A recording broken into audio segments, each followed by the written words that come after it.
Meus irmãos, boa noite a todos. Sejamos muito bem-vindos novamente, né?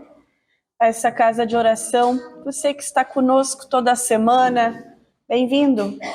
Quem está retornando também, muito bem-vindo. E você que está chegando a primeira vez nessa casa, sinta-se acolhido. Espero que o ambiente da casa, que a boa espiritualidade prepara, e que os frequentadores também preparam, né?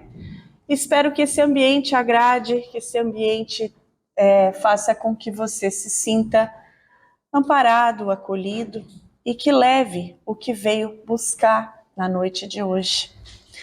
A gente vai falar um pouquinho sobre o amor que cobre a multidão dos nossos pecados, né?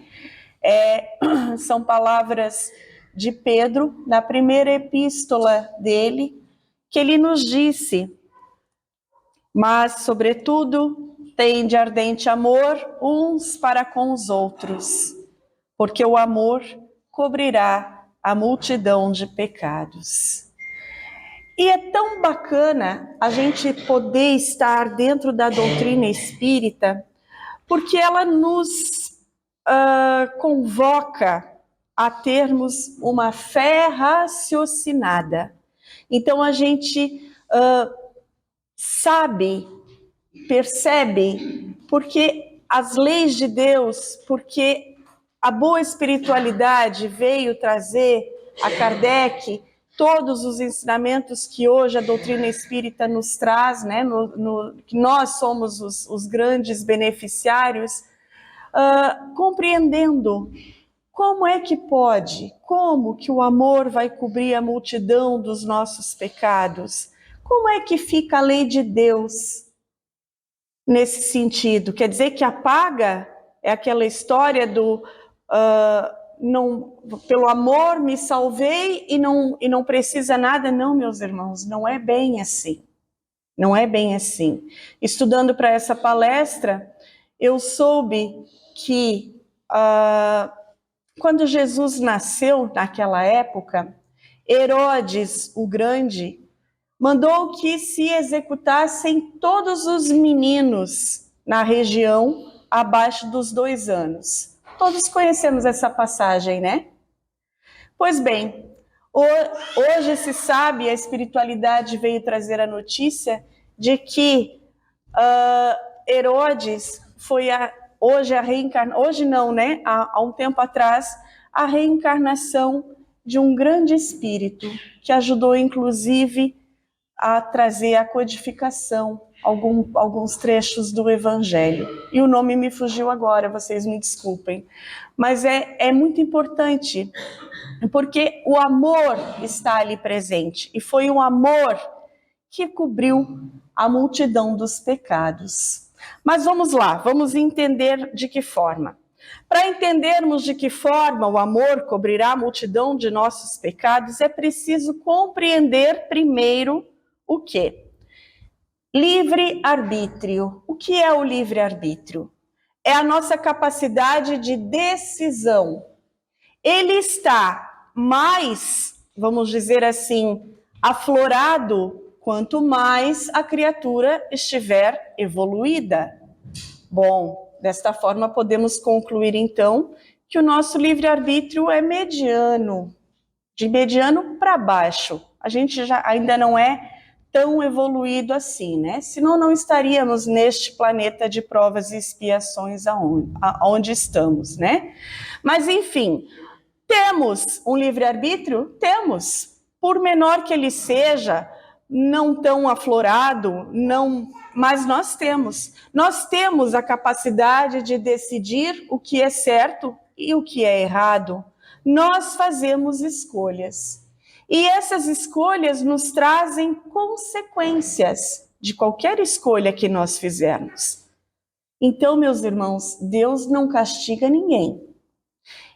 Ele nos dá o livre-arbítrio e, dentro desta escolha, nós sofremos ou arcamos com as consequências, né? Livre-arbítrio é assim, basicamente isto. A gente não pode aprofundar tanto o tema. Vale uma palestra, né, Sônia? Rita? Vale uma palestra inteirinha só sobre isso. E é muito bacana a gente ter esse livre-arbítrio. O temos antes de renascer, às vezes, com a ajuda de quem nos avaliza a reencarnação, podemos, de certa forma, escolher o tipo de reencarnação que vamos ter, a família onde vamos nascer. Para quê? Para que a gente possa consertar os erros. Então, é aquele filho que numa reencarnação passada era meu amigo, ou foi meu inimigo, não sei. E aí a nossa imaginação pode nos dar o caminho, né? Não é que basta apenas imaginarmos, é que existe N situações para cada um de nós e para cada reencarnação que nós tivemos. Mas, só para exemplificar, só para ilustrar, aquela criatura que foi nossa amigo, né? Que eu desencaminhei, que eu fiz com que ele seguisse um caminho que não era o correto. Não, vai, experimenta. Ser bobo, para quê? A vida é só uma. Para que ser tão honesto? É tão mais fácil ganhar dinheiro assim ou ganhar dinheiro assado, sabe? Não tem essas amizades? Pois é, numa próxima reencarnação, esta criatura pode voltar como meu filho. Para quê? Para que eu ensine o caminho certo, o caminho do bem. Não é isso que os pais fazem? Ou que procuram fazer? Então é desta forma, meus irmãos, que o amor cobre a multidão dos nossos pecados. Porque no final de tudo, vamos resumir a nossa evolução em uma palavra, ou em uma frase, melhor dizendo. Que frase é? Aprender a amar. Este é o grande objetivo que nós temos. Aprender a amar. Bem, livre-arbítrio temos, então, antes de renascer, com uma certa limitação, às vezes o temos. Existe reencarnação compulsória, sim, mas existe, sim, o planejamento reencarnatório, que a gente vai ver mais adiante. A lei de causa e efeito. Às vezes a gente se engana e pensa, mesmo nós espíritas, que a lei de causa e efeito é a lei de Talião, olho por olho e dente por dente. Aquele que fere com a espada vai ser ferido. E não é isso, meus irmãos. A lei de causa e efeito é exatamente eu arcar com as consequências da minha escolha. Deus, ele não nos quer castigar, não. A lei de Deus é de justiça, sim, mas ela é também de misericórdia. E é nisso que está a grandiosidade desta lei. Uma lei de justiça, mas que tem sempre o amparo da misericórdia, né? Deus nos quer felizes, Ele quer que nós resgatemos as nossas faltas. Mas é que o fulano bebeu muito na reencarnação passada, então ele vai voltar agora com problemas de fígado. Sim, mas isso não é um castigo de Deus. Isso é uma lei de causa e efeito? Sim, porque a gente o que fez? Lesionou o nosso fígado, né? E aí a gente vai com ele lesionado e volta com ele lesionado para que a gente possa corrigir. E ainda é preciso que a gente entenda que existe um planejamento reencarnatório. Ora, meus irmãos, se para poucas coisas pequenas que a gente faça no nosso dia a dia, a gente se planeja ou não? Quem é a dona de casa aqui que muitas vezes ou diariamente não planeja o que fazer no almoço? Eu preciso tirar um feijão ou cozinhar um feijão, ou eu preciso comprar um legume, uma verdura. sabe? Eu vou verificar se eu tenho batatas, enfim, meus irmãos. Por quê? Porque a gente planeja. Imaginemos nós, Deus, que é todo bondade, sabedoria, se Ele não iria planejar a nossa reencarnação. Nós, que somos os filhos bem-amados desse Pai amoroso. Ele planeja. Fulano precisa renascer numa família assim, estruturada, precisa renascer assado, vai vir com complicações, com doenças congênitas, no que se refere ao fígado, no que se refere aos pulmões, enfim, conforme o tipo de vida que nós levamos na reencarnação passada ou nas reencarnações passadas. Então há um planejamento reencarnatório. E vocês reparem, meus irmãos, que a doutrina espírita, como eu falei anteriormente, é todo uma fé raciocinada, que existe um livre-arbítrio, que é a nossa escolha, e que existe uma lei de causa e efeito, conforme a nossa escolha. Essa lei é a lei, nós não podemos fugir, né? E existe, então, um planejamento reencarnatório conforme a necessidade para que a gente se adeque a esta lei e as outras todas, como a lei do progresso, como a lei de amor, justiça, caridade, enfim, todas as leis morais que nós conhecemos e que estão lá na terceira parte do Livro dos Espíritos. Bem, vamos lá. Provas e expiações. Esse é o nosso planeta, né? Muito comum ouvirmos falar nos resgates necessários à nossa evolução na forma de provas e expiações. Claro, é este o planeta que nós vivemos. A maioria do nosso tempo de vida é de provas e expiações. Mas é só isso, meus irmãos? Parece que temos a ideia de que somente em torno do sofrimento acharemos o caminho para a redenção de nossas faltas. Isso parece uma forma triste de ver as coisas.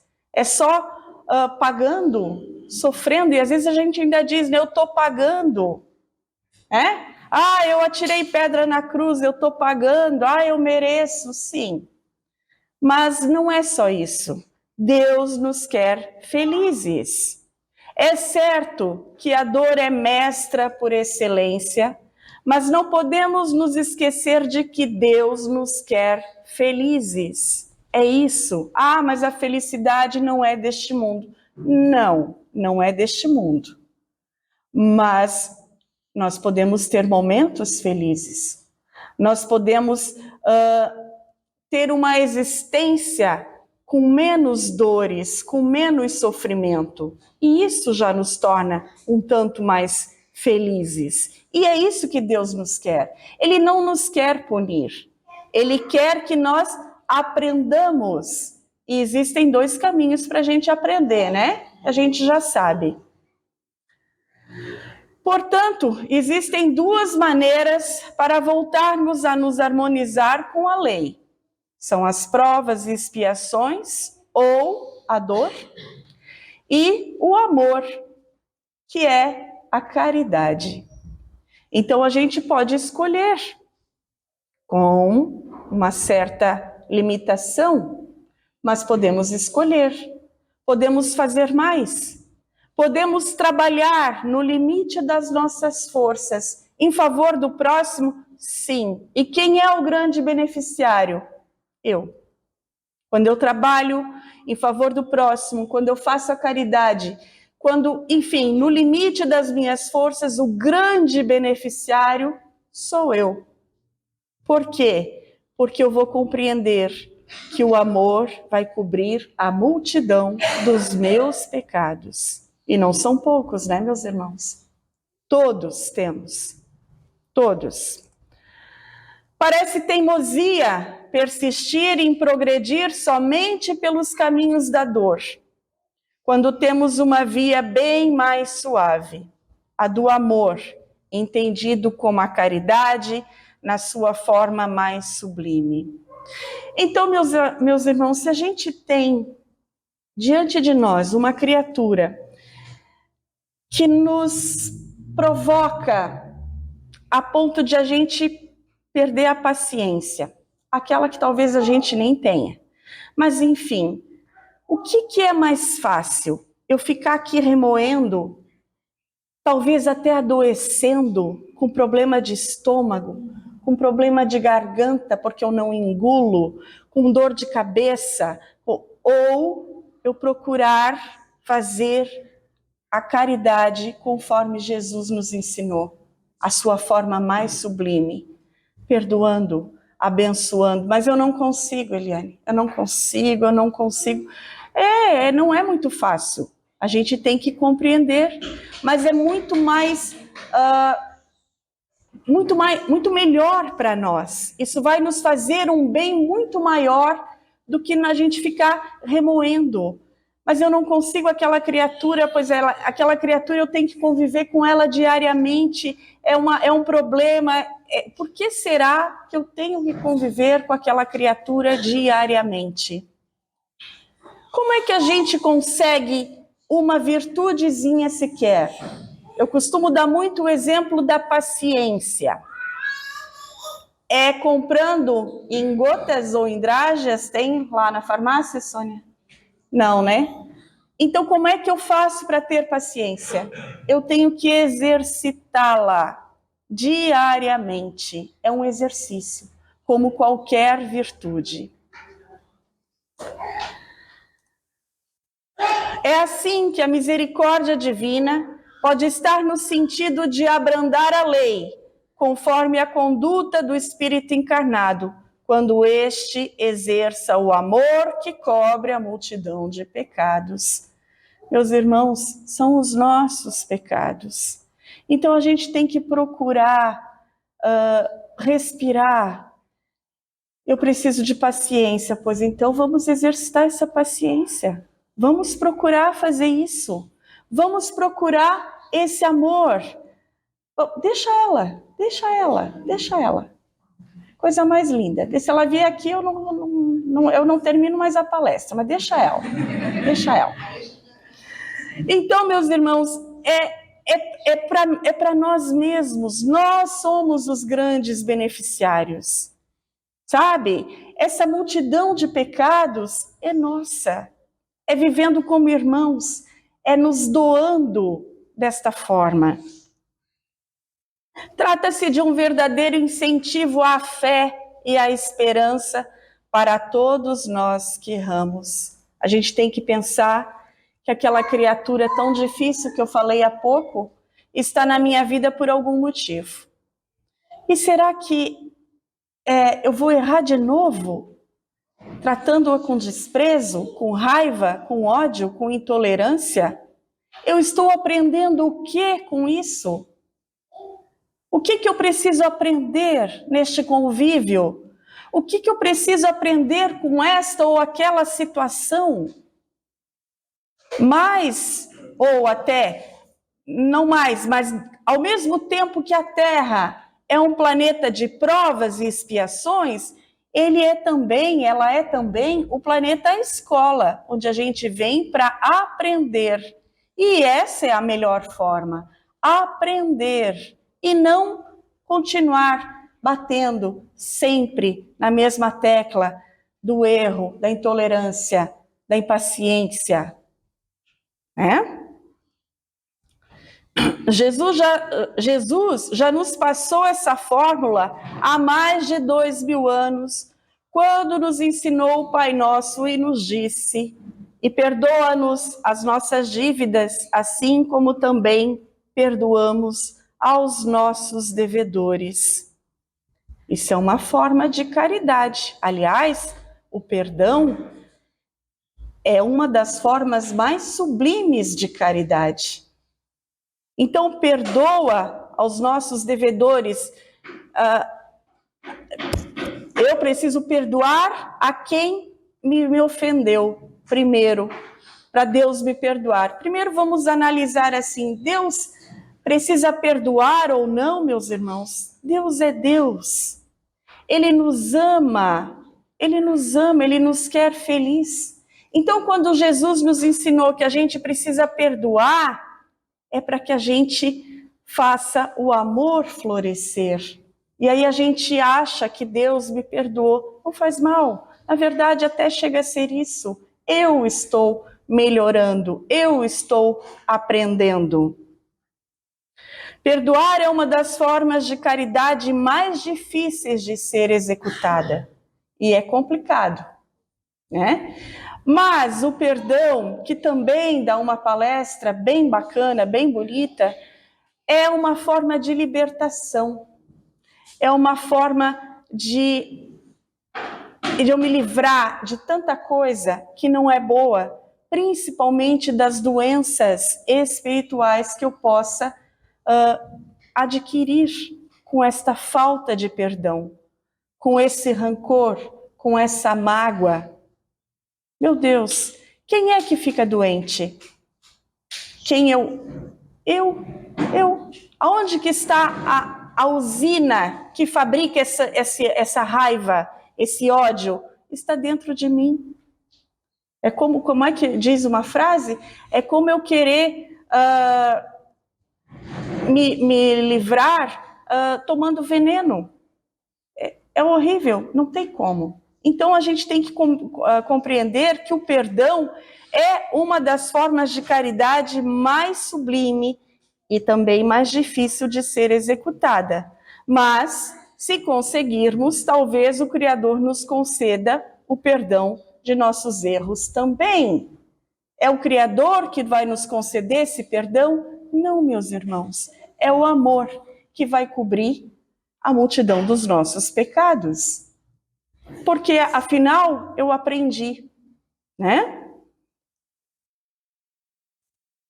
Estudando o Evangelho de Jesus, nos damos conta que aqui, neste planeta de provas e expiações, é o lugar onde deveremos aprender a amar.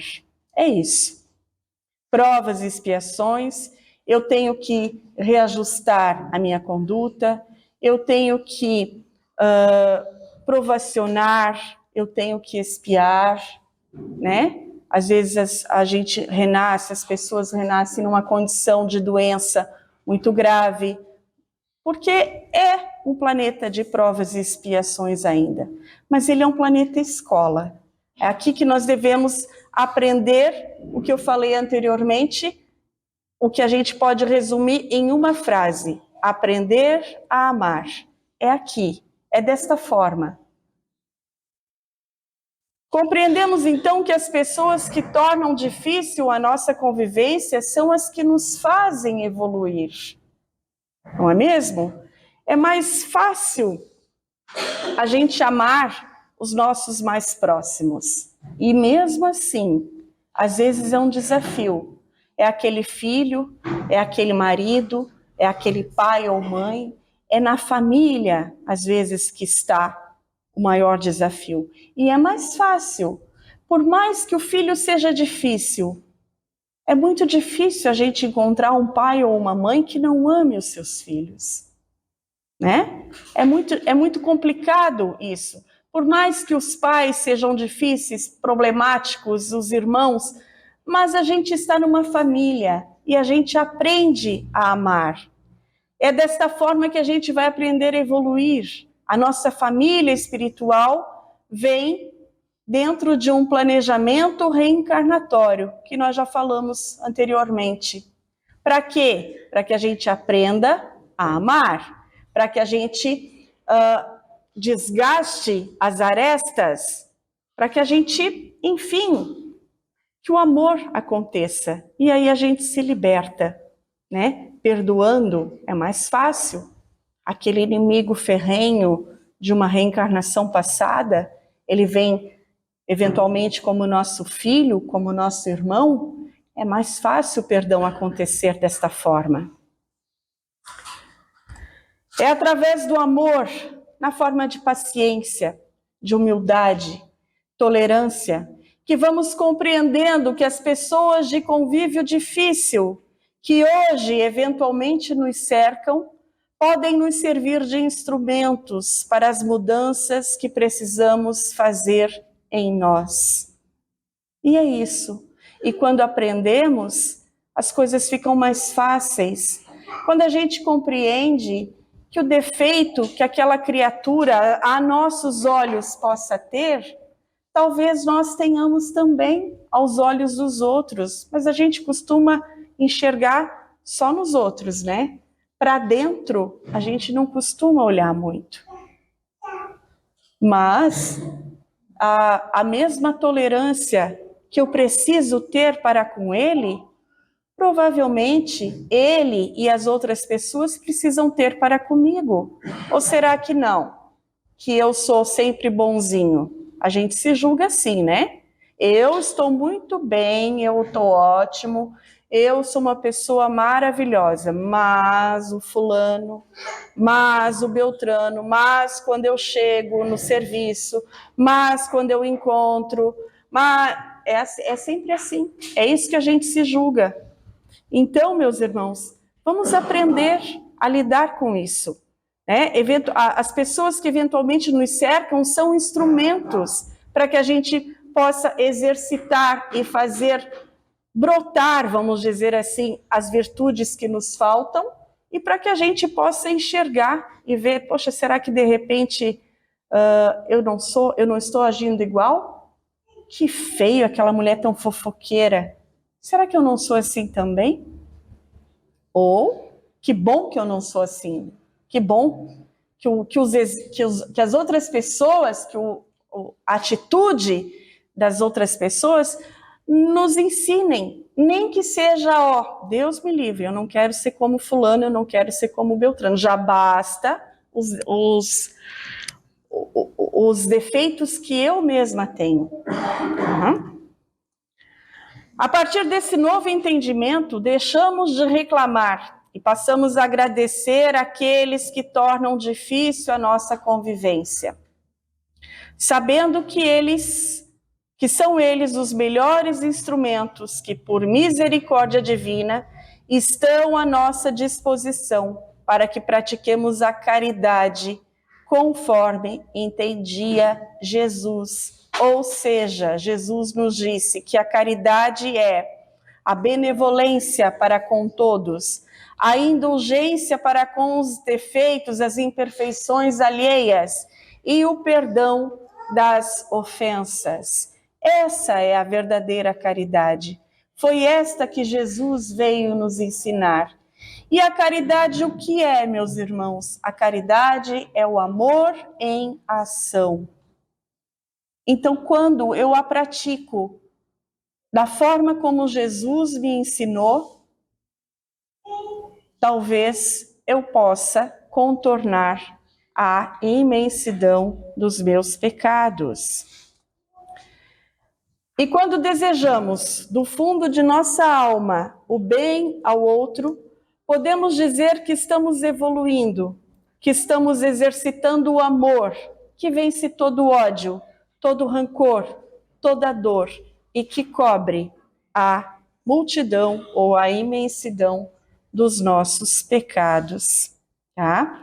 Então não significa, meus irmãos, que nós estejamos fora da lei de ação e reação, não. Nós somos devedores perante as leis e precisamos desse reajuste, desse resgate, mas ele não precisa necessariamente ser feito através da dor. Ele pode ser feito pela via do amor, né?